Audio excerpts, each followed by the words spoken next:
اگر آپ چینل پر پہلی بار آئے ہیں تو ابھی سبسکرائب کر کے بیل آئیکن پریس کریں اور رہیں باخبر۔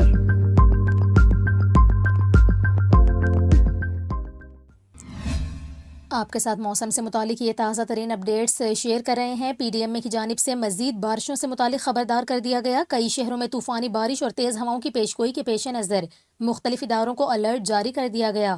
آپ کو بتائیں کہ director general P D M A Punjab Ali Irfan کا اس حوالے سے کہنا ہے کہ صوبے بھر میں 18 تا 21 اپریل تیز بارش کے امکانات ہیں۔ D G P D M A کے مطابق طوفانی بارشوں، آسمانی بجلی کی گرج چمک اور تیز ہواؤں کی پیشگوئی ہے، جبکہ اس حوالے سے واسا، پنجاب پولیس اور سول ڈیفنس کو بھی الرٹ جاری کر دیا گیا۔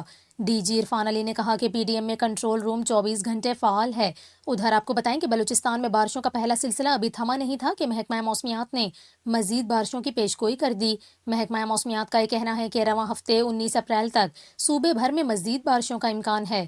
محکمہ موسمیات کے مطابق 19 اپریل کی صبح تک گوادر، کیچ، اوران، چاغی، خاران، لسبیلا اور مختلف علاقوں میں گرج چمک کے ساتھ بارش اور بعض مقامات پر شدید موسلادھار بارش کا امکان ہے، جبکہ بارشوں کے باعث درجہ حرارت میں نمایاں کمی ہو سکتی ہے۔